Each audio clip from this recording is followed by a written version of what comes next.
ये चीज़ देखिए, अच्छी तो ये बहुत खूबसूरत ये तस्वीर है। और मैं गुजारिश करूँगा और रंजीत साहब को दुआ में शामिल करें। आप सब लोग पहुँचे हैं, हमारा अभिनंदन कर रहे हैं, उसके लिए मैं आपको शुक्रिया करना चाहूँगी। असरा साहब का जिन्होंने आयोजन किया और हमको आप लोगों से वीडियो कराने का काम किया। मैं पहली बार इलाहाबाद आई, हबीबी साहब ने कहा ये धरती प्रयागराज की है, ये धरती इलाहाबाद की है। नाम में कुछ नहीं रखा है, नाम बदलने से हालात नहीं बदलते, हमको ये समझना। आज भी मेरे से जितने भी लोग संपर्क कर रहे हैं उनको मैं यही बोल रही हूँ कि इलाहाबाद में कार्यक्रम है संविधान। ये धरती है या यमुना गंगा तहजीब संगम, जहाँ पर एक सामाजिक प्रेम सद्भावना बनी हुई है। अलग अलग मजहब के लोग प्रेम से रहते हैं, इज्जत से रहते हैं, सम्मान से रहते हैं और समाज को एक बड़ा संदेश देने का काम करते हैं। राहुल गांधी जी ने अपने घर को चुना, इलाहाबाद को चुना और इस धरती से संविधान सम्मान की बात करने जा रहे हैं। 24 तारीख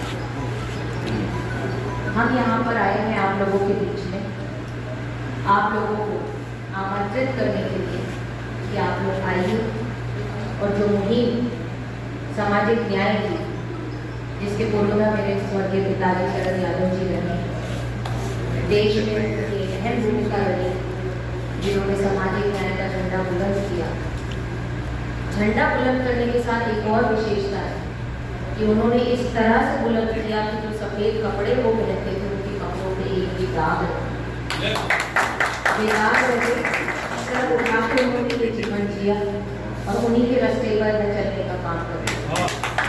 राहुल गांधी जी ने मेरे पिताजी को अपना गुरु माना और जहाँ तक मैं सुनती भी हूँ, अब जब 2024 के आम चुनाव से पहले या उसके बाद जो भी उनकी भाषा रही, जो उनका नजरिया रहा समाजवाद को लेकर, सामाजिक न्याय को लेकर, संविधान को लेकर, उसने कहीं ना कहीं मैंने अपने पिताजी की झलक पाई। उसका कारण ये है क्योंकि देश में जो हालात थे सदियों से, 75 वर्षों से, और उनका अच्छा खासा 50 साल का कार्यकाल रहा है देश की राजनीति में।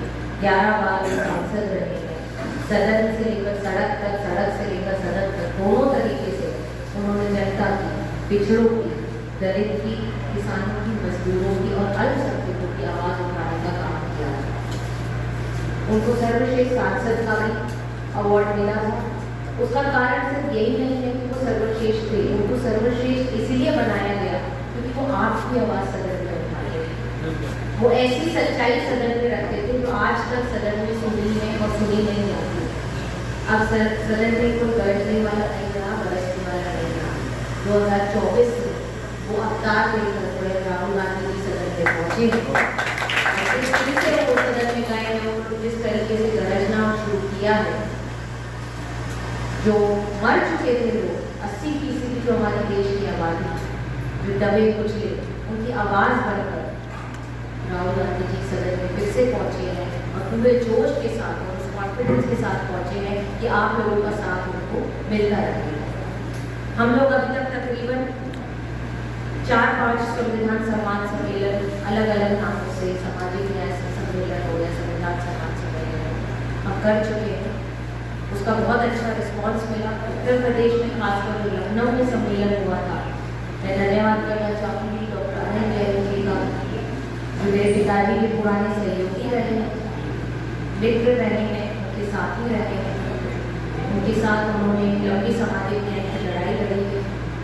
उनका धन्यवाद करूँगी कि उन्होंने ऐसा कार्यक्रम आयोजित किया लखनऊ में और उसमें मुझे एक तरह से ट्रेनिंग मिली, मैं ये कहूँगी, क्योंकि मैं पार्टी का हिस्सा हूँ लेकिन मैं अपने आप को नेता नहीं मानती हूँ। मैं ये समझती हूँ कि सीखने का दौर है और सीख कर ही आगे का रास्ता बनाया जाए।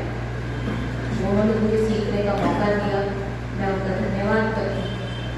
और राहुल गांधी जी से भी निरंतर संपर्क में रहते हैं, हम सभी संपर्क में रहते हैं, सिर्फ इसीलिए क्योंकि कि राहुल गांधी जी सामाजिक न्याय की बात करते हैं।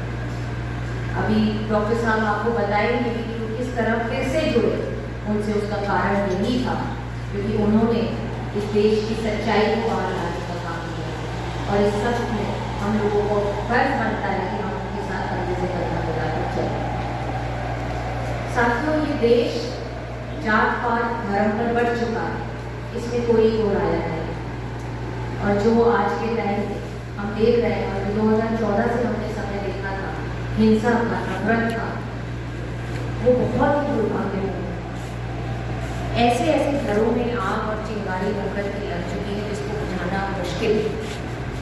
लेकिन उस चिंगारी को बुझाने के लिए, आग को बुझाने के लिए जो गांधी सड़क पर निकला है, पूरा देश घूमकर वो अपने घर वापस आ रहा है। जिस तरह से भगवान राम ने वनवास काट के वो अपने घर लौटे थे, उसी तरह राहुल गांधी जी इलाहाबाद आ रहे थे।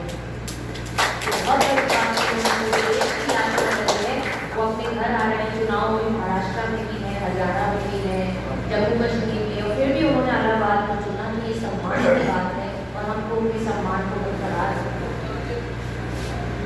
नाम में क्या रखा है, मैंने बात करी, मैं जरूर यहाँ पे जिक्र करना चाहूँगी। गंगा बहती है यहाँ से, गंगा को पूजने से कुछ नहीं होगा, गंगा को अपनाना पड़ेगा। गंगा जीवन देती है। 80 करोड़ देश विदेश के लोगों का जीवन गंगा से जुड़ा हुआ है। उस गंगा को हम लोगों को बचाना है, उस तहजीब को हम लोगों को बचाना है। पूजने से तो कुछ नहीं होगा, लेकिन पूजने, जैसे कबीर ने कहा था कि हरी पत्थर पूजे तो पहाड़ है। अगर मैं उसी जगह पे अपने घर में रखी चक्की को पीसूँ तो मैं उसको पीस उसके जिससे मुझे अनाज को लेकर अपने घर परिवार और संसार को पेट भर सकता है। तो उसी मार्ग पे हम लोगों को चलना है क्योंकि ये देश बाबा